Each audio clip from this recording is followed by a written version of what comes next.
11 days. That's how long Megan had been away. 11 days in Tulum with 3 friends who somehow managed to spend more money on beach hats than I had spent furnishing my first apartment. She came home carrying a woven market bag stuffed with handmade candles she'd forget about in a week, a suitcase that smelled faintly of sunscreen and sea salt, and something else she hadn't brought back in her luggage. I didn't know what that something was yet. I was just happy she was home. That's the part I still come back to. Before everything else. Before the questions, before the silence, before my life split neatly into a before and an after. I was genuinely happy to see my wife. I'd driven to Denver International Airport on a cool Thursday evening, parked in the short-term garage and stood outside the arrivals gate pretending to scroll through emails while secretly watching every person who came through those sliding doors. Then she appeared. Wind-blown hair, bronze skin, smiling at something on her phone, pulling a suitcase whose telescoping handle refused to stay locked. "Hey," I said. She looked up and smiled. "There you are." She hugged me quickly, kissed my cheek, and stepped back almost immediately. "You look incredible." I feel incredible. It wasn't distant. It was simply comfortable. The kind of greeting shared by 2 people who expected tomorrow to look exactly like yesterday. I noticed it anyway. Engineers notice details. It's part of the wiring. The drive back to Evergreen was quiet in the familiar way married conversations often are. She told me about snorkeling, about Olivia getting food poisoning after insisting on eating oysters from a beach vendor, about a sunset catamaran cruise where one of the women lost her sandals overboard after having far too many margaritas. She laughed while telling the story. I laughed too. Outside, the mountain roads wound through towering pines glowing under the last orange light of October. Everything looked settled, predictable, permanent. I had no idea I was driving into the final ordinary evening of my marriage. The house overlooking Evergreen Lake had been my project from the ground up. Not because I wanted to impress anyone, because building things correctly mattered to me. Just over 1,400 square feet. Cedar siding, steel beams hidden inside reclaimed timber. Floor-to-ceiling windows positioned so every snowfall looked like it belonged inside the living room. I had spent 3 years perfecting every angle, every measurement, every joint. Megan wanted something grander. A larger home in Cherry Creek. 5 bedrooms, a circular driveway. Something that looked successful before anyone rang the doorbell. I'd said no. Patiently. Repeatedly. Eventually with enough certainty that the discussion simply stopped returning. She accepted disagreements the way she accepted bad weather. She complained while it was happening, then adjusted because she knew certain decisions simply weren't changing. She'd grown up with very little. Now she loved beautiful things, exclusive restaurants, luxury vacations, designer furniture. I never blamed her for wanting them. People who climb a mountain often want everyone to admire the view. I simply didn't need the audience. 11 years together teaches you strange things. You learn exactly how your spouse loads the dishwasher incorrectly. You learn which songs they'll always sing along with. You learn that every few months they'll reorganize an entire closet for reasons they'll never fully explain. You also learn that love isn't maintained through grand gestures. It's built through countless ordinary routines. Someone remembers to pay the water bill. Someone folds the towels. Someone takes out the trash. On Monday morning, that someone happened to be me.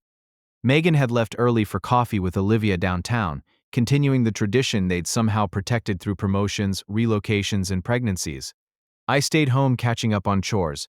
Nothing glamorous, just ordinary maintenance. Marriage has plenty of it. I wasn't looking for anything. I wasn't searching through drawers. I wasn't checking her phone. I simply picked up the small wastebasket beneath the bathroom vanity because it was full. Near the bottom, wrapped carefully inside several tissues, sat something small, too carefully wrapped to be ordinary. That caught my attention. I unfolded the tissues slowly, carefully, the same way I'd dismantle a wall before confirming whether it carried the weight of the structure above it. Inside was a pregnancy test. Positive. 2 unmistakable lines. For a long moment, I simply stood there. The bathroom suddenly felt very quiet. I counted backward without even realizing I was doing it. 4 weeks before the vacation, Megan and I had drifted apart physically. No arguments, no betrayal, just exhaustion. Late meetings, long commutes, schedules refusing to overlap. Then came 11 days in Tulum. She'd been home only 3. The calendar assembled itself before I consciously finished the calculation. Numbers rarely lie. I didn't yell. I didn't throw the test against the wall. I didn't collapse dramatically onto the tile floor. Life almost never imitates television. Instead, I reached into my pocket, unlocked my phone, and photographed everything.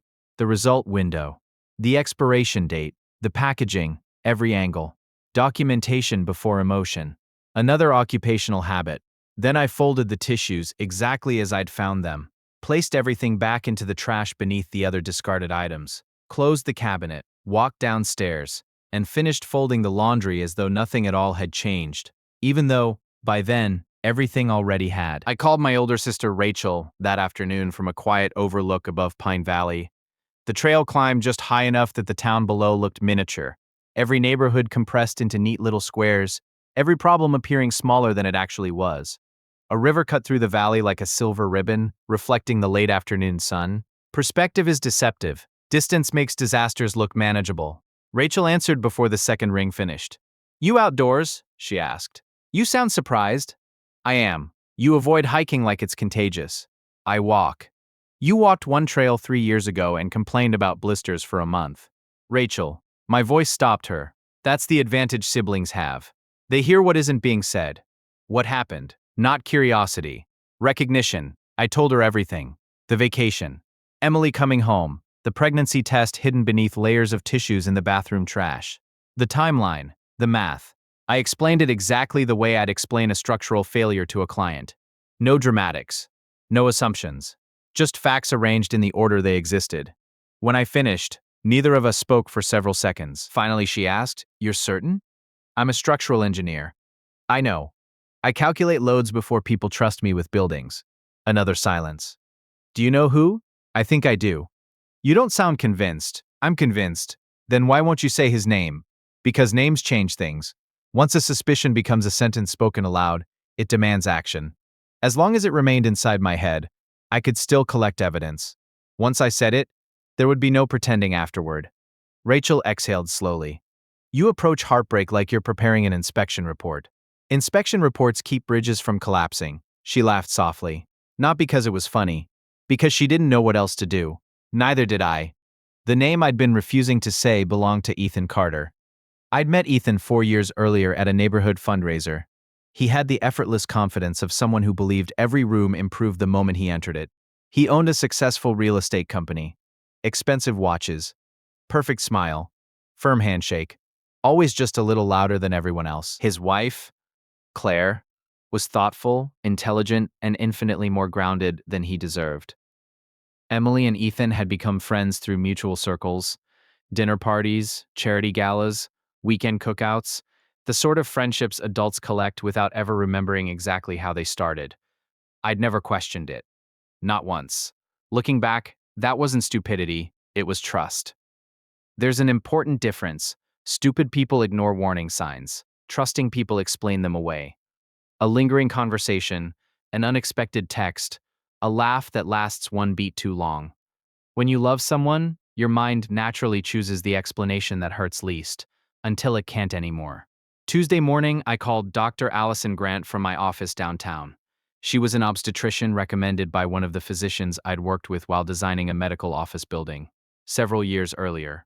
I explained my situation carefully. "I'm not asking for medical records," I said. "I only need general information." She listened without interrupting. Then she asked one question. "When was the test taken?" "Within a few days of my wife's return." Another pause. "Home pregnancy tests are generally reliable once hormone levels have risen sufficiently after conception," she said carefully. "If the timing you've described is accurate, the likely conception window would fall during the trip." I closed my eyes. "I thought so. I'm sorry." "Don't be. What happens now?" "I keep gathering information." She was quiet.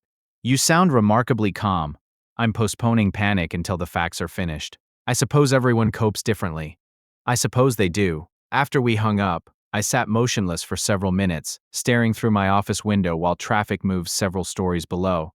The city continued functioning exactly as it had the day before. Funny how the world refuses to acknowledge personal disasters. An hour later, I made another call. This one wasn't about biology, it was about preparation. Attorney Elaine Foster had practiced family law for more than 30 years. Gray hair, sharp eyes.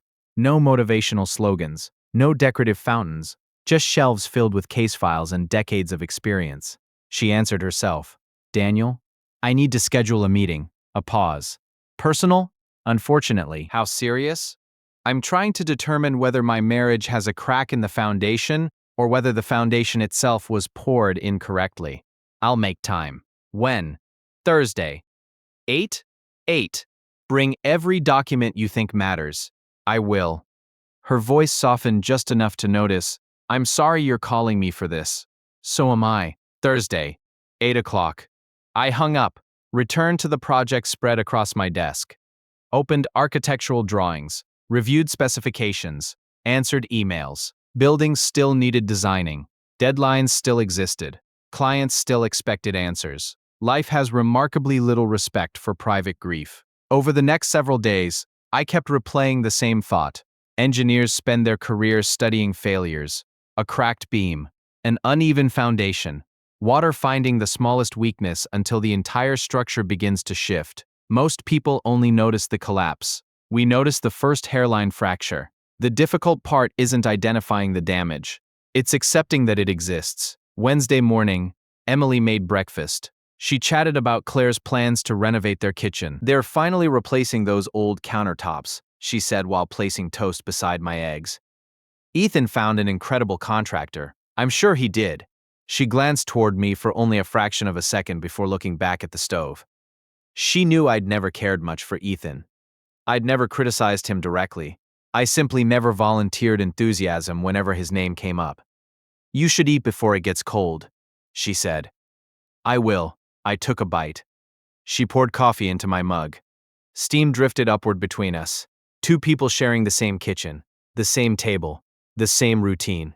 Everything looked perfectly ordinary. Everything except the silence. The words I didn't speak that morning could have filled every room in the house. I finally told Michael Hayes, my business partner, the following afternoon. We'd worked together for nearly a decade. He was everything I wasn't. Outgoing, impulsive, comfortable making decisions in minutes that I'd analyze for days. Clients loved him immediately. Clients trusted me eventually. Together, we made a good team. I closed the office door behind me. He looked up from a stack of blueprints. You look like you haven't slept. I haven't. He leaned back in his chair. What happened? For the second time that week, I started at the beginning. I called my brother Nathan that afternoon from a trail overlooking Cedar Ridge. The climb wasn't difficult, but it was high enough that the neighborhoods below looked like a model someone had built on a conference table. Cars drifted through the streets like toys, and the river caught the afternoon sun, stretching across the valley in a strip of polished silver. Funny how elevation lies to you. Everything seems manageable when it's far enough away. Nathan answered before the second ring. You hiking? He asked. I am. You hate hiking. I don't hate it. You've voluntarily gone twice in the last 5 years. Nathan. The word alone changed his tone. Brothers have a talent for hearing what's underneath your voice. What happened? I told him everything. Emma's vacation, the pregnancy test, the timeline that refused to make sense, the calculations I couldn't stop making. I explained it the same way I'd explain a flaw in a steel frame, methodically, one fact at a time, because emotions distort measurements, and measurements mattered. When I finished, the line stayed quiet. Finally, he spoke. You're sure? I'm a structural engineer. I know. I make a living calculating margins that can never be wrong, he sighed. Do you know who? I think so. You sound like you're afraid to say it. I am. Why? Because once I say his name, it stops being a theory. Silence. You've turned your marriage into a forensic investigation. No. I've turned it into a structural assessment. He laughed quietly. Only you could compare heartbreak to an inspection. Inspections keep people alive. He didn't argue. Neither did I. The name I hadn't spoken belonged to Ryan Mercer. I'd met Ryan at a charity fundraiser nearly 4 years earlier. He was magnetic in the effortless way successful people sometimes are. Expensive watch, tailored jackets, perfect smile, the confidence of someone accustomed to being the center of every conversation. He owned a commercial development company and rarely entered a room without somehow becoming its loudest voice. His wife, Julia, was thoughtful, patient, and considerably kinder than he deserved. Emma and Ryan had become friends through neighborhood gatherings and business dinners. I'd never questioned it. Trust doesn't announce the moment it becomes blindness. It simply keeps choosing kinder explanations until there aren't any left. Tuesday morning, I called Dr. Rebecca Lawson, an obstetrician whose clinic I'd helped design several years earlier. I'm not asking for anyone's medical information, I explained. I only need to understand the timeline. She listened carefully. If the home test was taken within a few days after your wife's return, she said, then conception most likely occurred while she was traveling. Most likely, 2 words, enough to confirm what the calendar had already told me. I'm sorry, she added. I appreciate the honesty. What are you planning to do? Collect more information. She hesitated. You sound unusually calm. I've postponed the emotional part. After we ended the call, I sat alone in my office watching traffic drift through downtown below my window. The world looked perfectly ordinary. Mine wasn't. The next call went to Elaine Brooks, a family attorney I'd known professionally for years. She answered herself. Daniel, I need an appointment. Her voice changed immediately. This isn't business. No. When? When? The sooner the better. She opened her calendar. Thursday, 8:30. I'll be there. Bring every document that matters. I will. Before hanging up, she paused. I'm sorry. So am I. Thursday arrived with gray skies and steady rain. Elaine listened without interrupting while I explained everything. When I finished, she folded her hands. You don't have proof. Not yet. You have suspicion. I have probability. She nodded. What do you actually want? The question surprised me. I looked out her office window for a long moment before answering. I don't want revenge. What do you want? I want the truth to arrive before the lies do. She studied me. I've practiced family law for 33 years. She leaned back. I don't hear that answer very often. Wednesday morning, Emma cooked breakfast. She talked cheerfully about Ryan and Julia remodeling their kitchen. They're finally putting in that huge island they've wanted. I'm sure it'll look nice. She glanced toward me. Only briefly, long enough to check whether I'd react. I didn't. She smiled and returned to the stove. The performance continued. Coffee, toast, eggs. 2 people sharing the same kitchen while pretending nothing beneath the surface had shifted. Silence occupied more space than either of us. That afternoon, I finally told Eric Mason, my business partner. We'd worked together for almost a decade. He was outgoing where I was reserved. Decisive where I preferred analysis. The contrast had always made us effective. He listened without interrupting. When I finished, he stared across the conference table. I've never seen you look like this. I haven't slept much. What are you going to do? I looked through the glass wall toward the construction site across the street. Workers were pouring concrete. Foundations always come first. I don't know yet, I admitted. But whatever comes next, I paused. It has to be built on the truth. For the first time all week, saying the words aloud made them feel less like a calculation and more like the beginning of a decision.